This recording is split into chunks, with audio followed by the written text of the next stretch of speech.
My new boss smirked, "This is above your pay grade." I shrugged and changed one name on a state renewal form before clocking out. After our $50 million valuation vanished overnight, our frantic general counsel burst into the boardroom. He stared at my boss and whispered, "Who did you fire yesterday?" I knew I was screwed the moment the new VP called compliance admin noise and smirked like he just discovered gravity. But that's not where the real kick in the teeth landed. That came 20 minutes later when I found my termination paperwork printed, double-sided to save trees, sitting on top of my lunch in the shared fridge.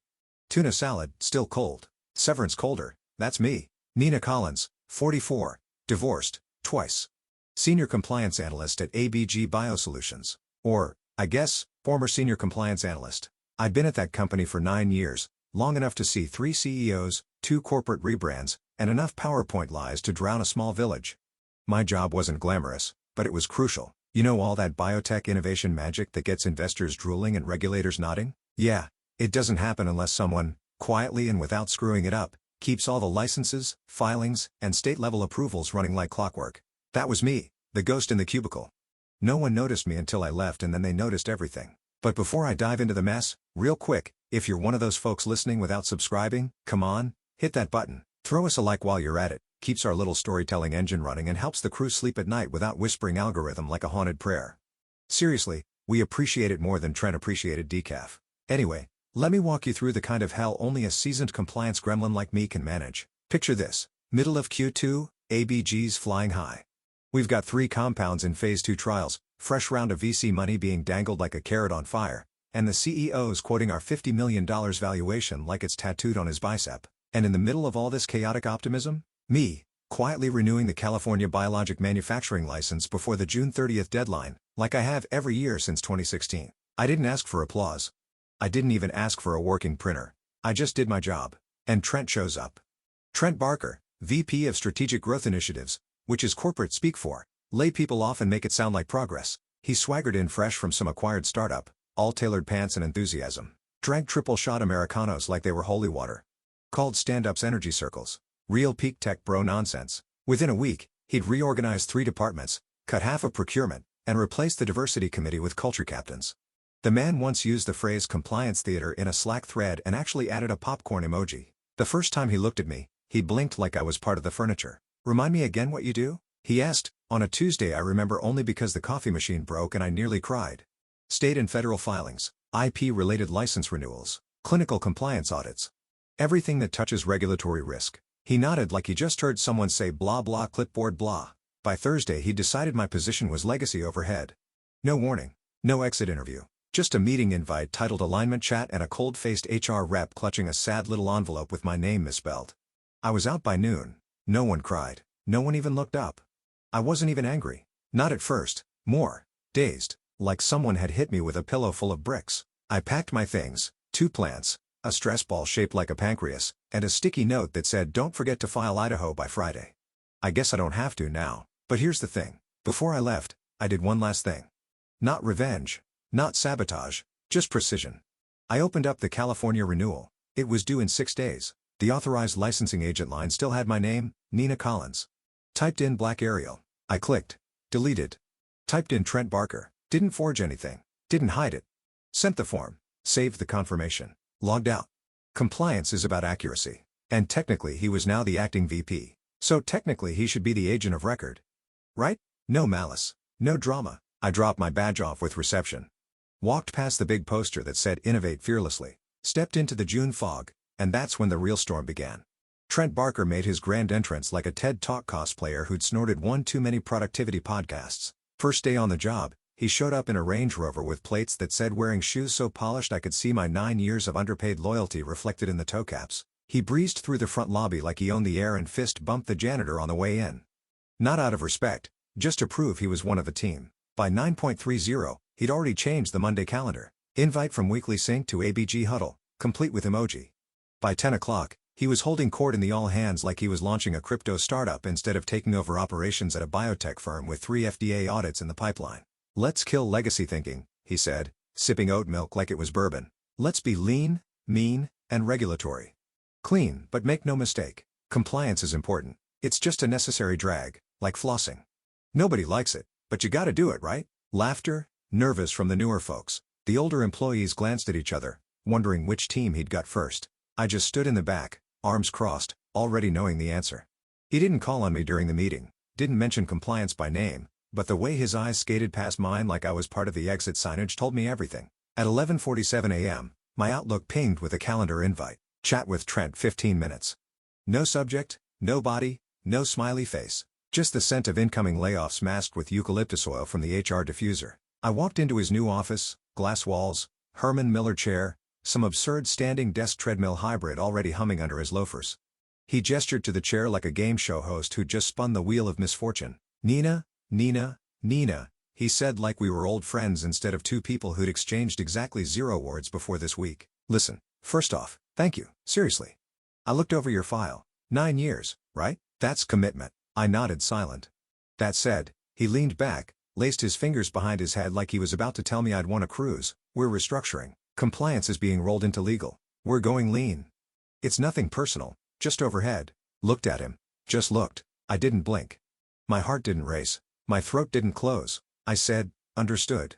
What I didn't say, your ignorance is radioactive and it's about to infect every asset this company pretends to know how to manage. He smiled like that was that, like he just told me they were out of ranch dressing in the cafeteria. Great.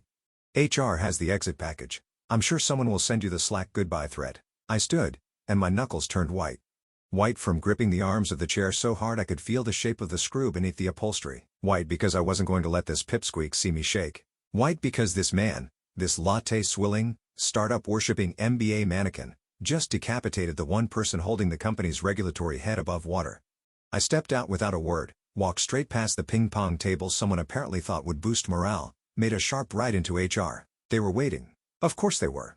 Folder prepped, NDA highlighted, envelope sealed. Do you have any questions? The rep asked in the same tone someone might use while asking if I needed ketchup with my fries. I didn't. I took the envelope, signed the paperwork, turned in my badge, but as I walked past the compliance server room, 4th floor, door marked authorized only, I smiled just barely. Not because I was glad to leave, but because I already knew the next 30 days would burn like hell for anyone dumb enough to call compliance a necessary drag. And Trent? Trent had just become the authorized agent of record. Hope he likes mail from the licensing bureau. The hallway outside HR smelled like cheap air freshener and closing time. Not the poetic kind of closing time, either. The kind where your name is erased from Outlook and your security badge stops beeping before you've even hit the parking lot. Still, I had a few things left to finish. Not for them, for me. I rode the elevator back to my floor alone, cardboard box under one arm, severance folder under the other.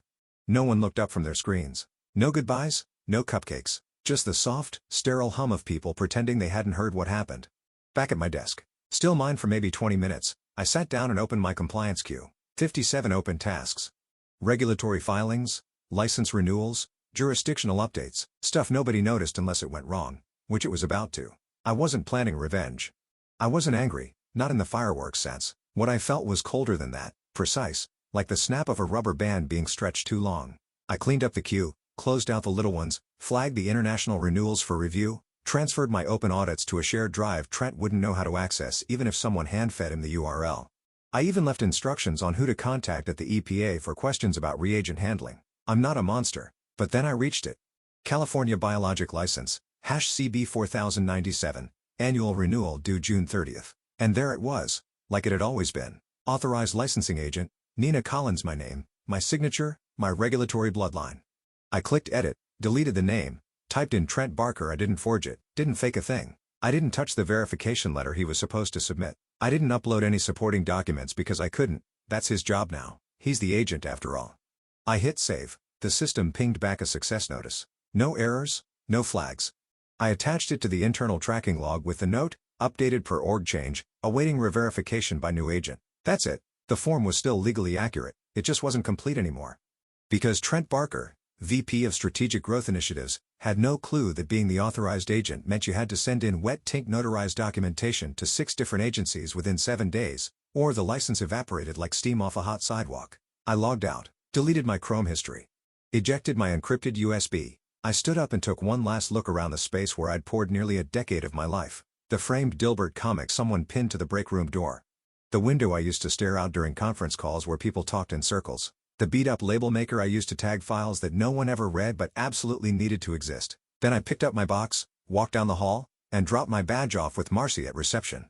She smiled, the kind of tight, regretful smile you give someone whose dog just died but you still owe $5. "You were always one of the good ones," she whispered. Sliding the badge into a drawer, I nodded, didn't trust my voice. Outside the fog had thickened. June gloom had rolled in hard, wrapping the ABG campus in a blanket of gray. I didn't cry, I didn't scream, I didn't flip off the building. I just walked into that fog like it owed me nothing, because it didn't, and because the paperwork I left behind was about to make very sure it owed Trent everything. First ping came Monday morning at 8:12 a.m. New York State portal flagged a name mismatch in the licensing chain. Nothing catastrophic, just a digital cough. Automated email fired off to legal. Missing notarized verification for new agent, Barker Trent. Standard stuff if you knew what you were looking at. But no one did. Because the one person who did was at home, barefoot, pouring Chardonnay into a mug that said I survived the 2018 audit. I didn't check my inbox. I didn't check Slack. I deleted the damn app. Felt like pulling in Roman 4 out of my arm. At ABG meanwhile, the cracks were spreading under the floorboards. By 10:42 a.m., Missouri's portal kicked back a red flag on biologic compound Group 2B, one of our sexiest trial assets. A gene therapy compound so full of investor buzzwords, you could make a TED Talk just saying its name slowly. The alert? License renewal pending agent re-verification.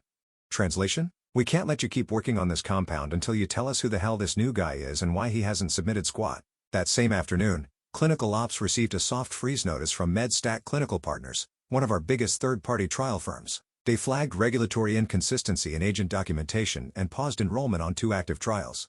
The official email was polite. Subtext was not. We're not risking our necks for a company whose paperwork smells like amateur hour. Inside ABG, Legal's group chat lit up. Wasn't Nina the point on all state verifications? I thought she trained someone before she left. Who's Trent Barker? No one said it out loud yet, but the smart ones started sniffing. Tuesday morning, a second MedStat notice came in. This one ceasing our CFO. Engagement paused pending clarification of authorized representation. Trent, still buzzed on his own efficiency, waved it off in a 10-minute alignment sprint meeting. It's all handled. Just a few back-end hiccups, he said, tossing a tennis ball against the wall like he was practicing for an invisible dog. I'm syncing with Legal. Nothing to worry about. No one looked convinced, especially not Legal, who by then had realized no re-verification paperwork had been submitted by Trent or anyone. That's when the whispers started. Not loud, not accusatory, just pointed. Did anyone see her train a replacement? Wasn't she the registered agent? Why would she list him? She wouldn't just walk away with it half done, would she? But Trent kept smiling, the kind of smile that forms a helmet around panic. He scheduled a town hall to reinforce transparency. Used words like synergy and compliance, realignment and onboarding enhancements. Nobody asked why the license portals weren't aligned. Nobody except Legal. Back in my apartment, I was halfway through a bottle of cheap white and knee-deep in a puzzle shaped like a flamingo. I hadn't answered a single text from coworkers. Not the fake ones. Not the ones who suddenly remembered I existed. One message did come in that I read twice. From MedStat's regional coordinator. Hey Nina, hope all's well. Quick cue. Did you transition the license paperwork for CB 4097 before you left? There's a signature mismatch and we weren't sure who to ping. I stared at it, took another sip, thought about responding. Didn't. Instead, I muted the number and turned my phone face down. Let them find their own damn answers. Let the system speak for itself. Because every license I ever handled had a paper trail, a signature chain, and an invisible hand guiding it. And right now, that hand had left the building. And Trent had no idea the avalanche he'd just whistled into motion. Thursday night, 9:17 p.m., ABG's executive Zoom room looked like a hostage negotiation, lit by ring lights and regret. CFO Gerald Monroe was sweating so hard the camera lens looked fogged. He kept adjusting his collar like it was tightening with every question. And the questions? Oh, they were knives dipped in caviar. What do you mean regulatory pause? How long has California been unverified? Why weren't we notified about the trial freeze until the partner sent the alert? But the line that finally sent the CFO into a full stammered tailspin came from Lawrence Grigsby, ABG's most vocal investor, whose fund had just dropped another $12 million in the Series C. We can't assign a $50 million valuation, he said slowly, clearly, like a guillotine blade being lowered. If your intellectual property is frozen across 3 jurisdictions, that's not an asset. That's a liability in a lab coat. Silence. Then Gerald stuttered something about temporary clerical misalignment and agent re-verification lag, which, to be fair, is a hell of a euphemism for we let a startup VP fiddle with legal filings like he was playing Minesweeper blindfolded.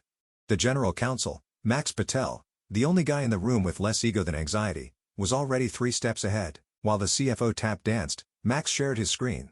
He had pulled every state-level filing for CB 4097 and its 2 sister compounds. One by one, he clicked through the digital forms. California, New York, Missouri, Arizona. Each one had a change of agent filed within a 24-hour window. Each one listed the same name, Trent Barker. Each one showed verification letter. Not submitted. Max didn't say anything for a long moment. Just sat there, blinking. Then, this doesn't make sense. Nina always filed the verification letter the same day. More silence. He clicked open California's renewal form, the one I'd updated my last day. There it was. Plain as a billboard, previous agent of record. Nina Collins updated agent. Trent Barker verification letter. Outstanding. He leaned forward, rubbed his eyes, and whispered, not to the camera, not to anyone specific, just out loud. Why would she transfer it to him and not submit the letter? She knows better. Someone on the call, possibly a board member, possibly a ghost, muttered, unless she didn't.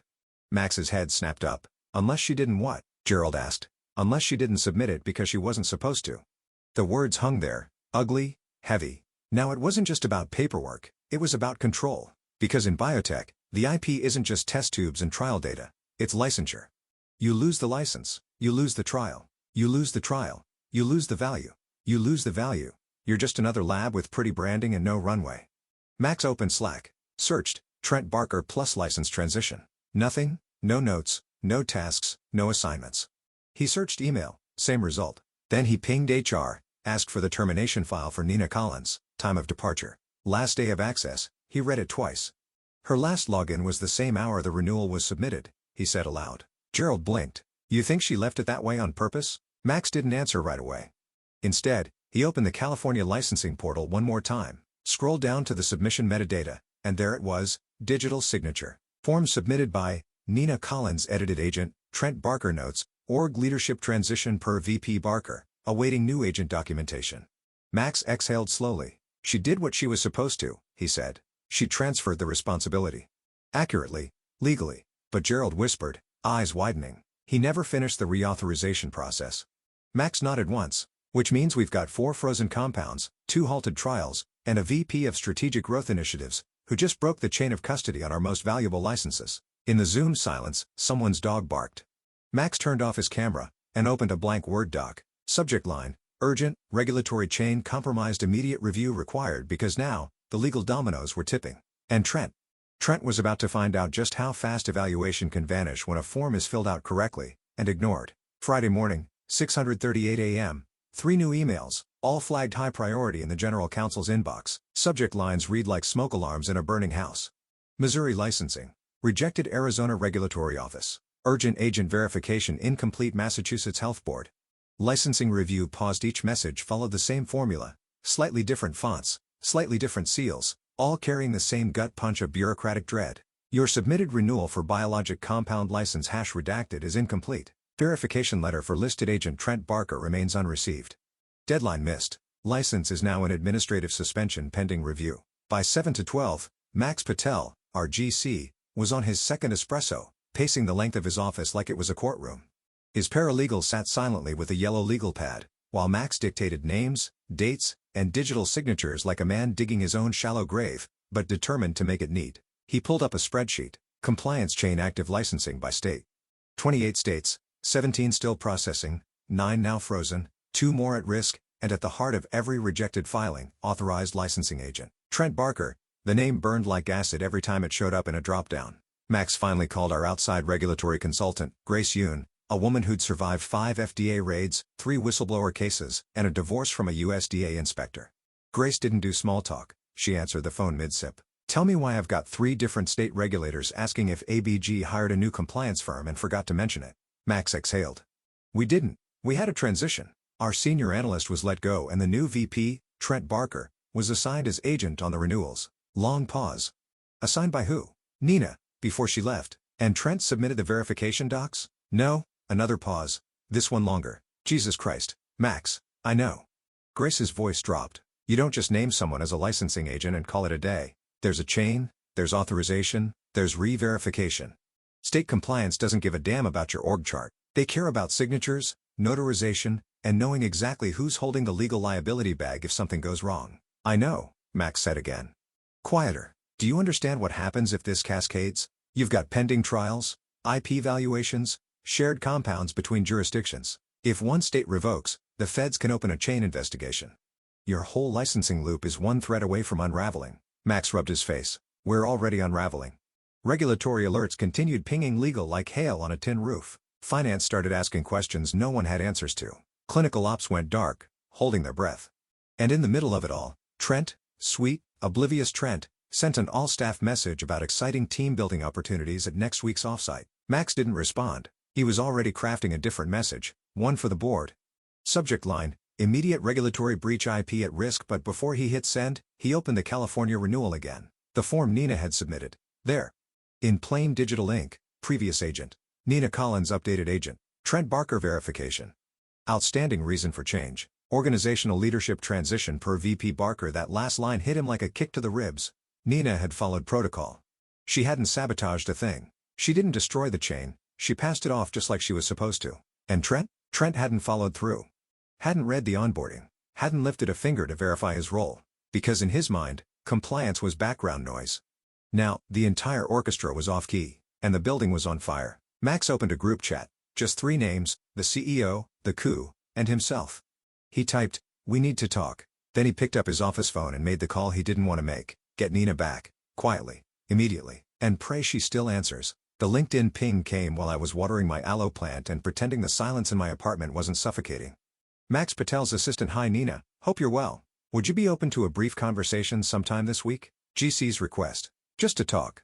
I stared at the message, blinking twice. I hadn't opened LinkedIn in days. The last thing I posted was a generic farewell post that sounded more like a death announcement than a career move.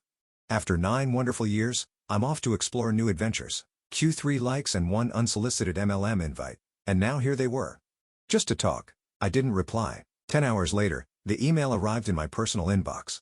Formal and sterile like a subpoena. Subject, consulting engagement urgent from M. Patel at ABDBO Solutions. Nina. We'd like to discuss a short-term consulting opportunity regarding recent regulatory developments. Please advise availability at your convenience. Discretion appreciated. No apology. No explanation. Just desperation. Dressed up in legalese. I didn't even blink.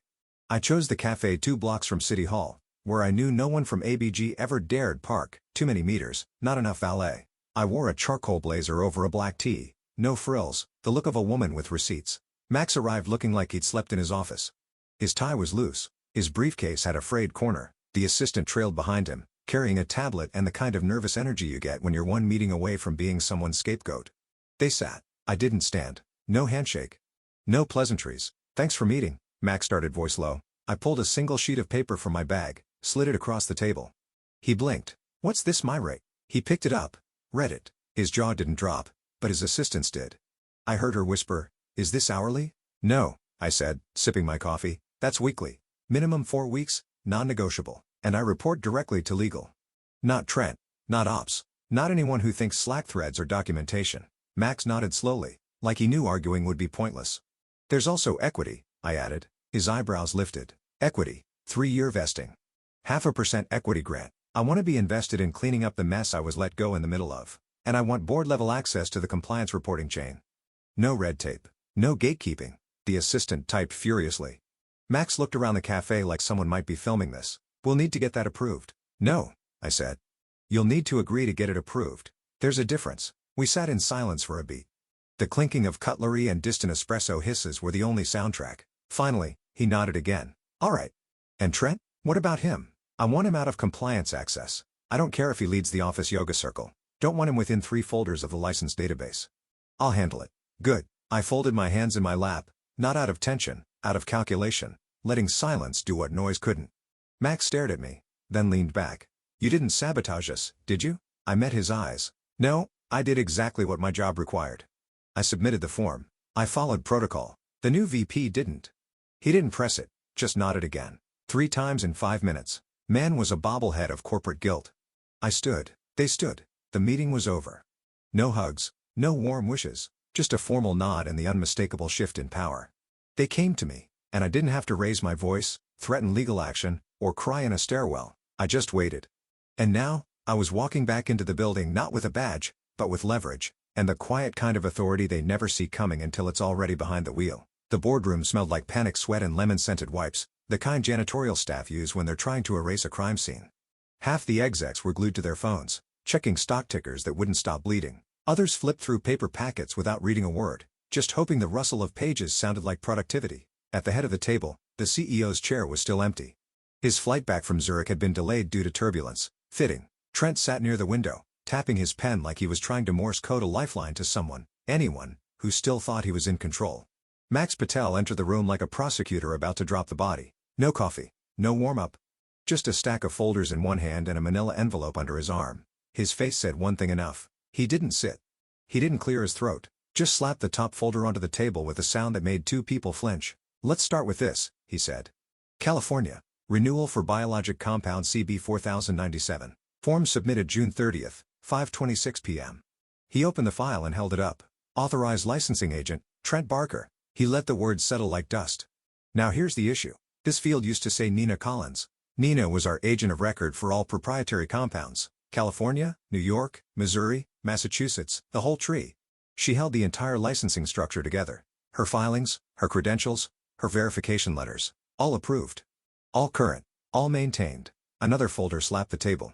Missouri. Rejected. Why? Because when the name changed to Trent Barker, no verification letter followed. No reauthorization submission. No state notarization. No anything? He tossed the folder like it burned his hand. Arizona. Same. Thud, Massachusetts. Delinquent. Trent started to speak but Max cut him off with a flick of a finger. You made yourself the agent but didn't authorize it legally. Didn't submit the forms. Didn't respond to state follow-ups. Didn't even ask what the process was. You assumed the title and in doing so, severed the legal chain of custody for every license Nina maintained. A few execs exchanged glances. One muttered, "That's what tanked the valuation." Max didn't acknowledge it. "Let me be clear," he said. "This isn't a glitch. This is a compliance collapse. You broke the system because you didn't understand it. You thought it was admin work. You thought licensing was just pushing paper.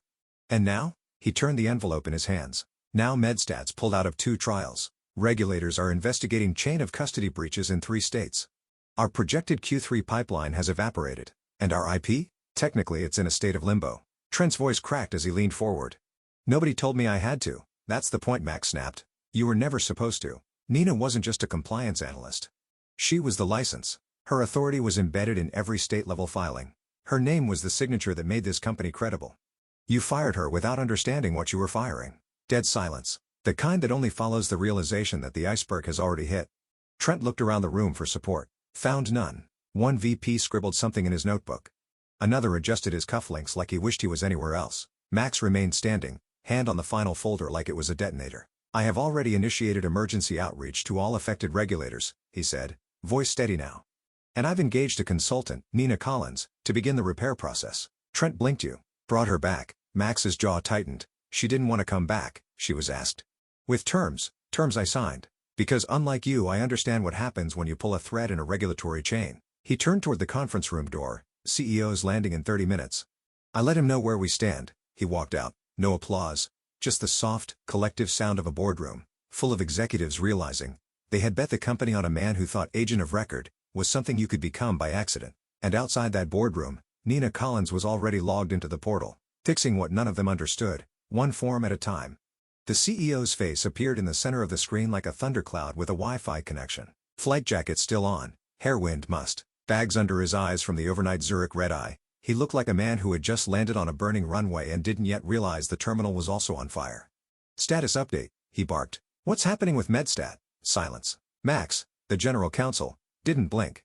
His voice was low, steady and final. "You want to know why our IP is frozen?" The CEO nodded once. Max turned slightly in his seat. Not theatrical, not cruel, just clinical. "Ask him who he fired yesterday." All heads turned to Trent. Trent froze. No words, just a stammer starting in his throat that never found its way out. The CEO looked at him like he was trying to decipher a riddle written in bad decisions. "You fired Collins," he said slowly. "The compliance agent, the one who handled our licensing tree." Trent tried to speak. She was," HR said. "You fired her?" Trent opened his mouth again. The CEO didn't wait. "Get out." No shouting, no desk pounding, just 2 words.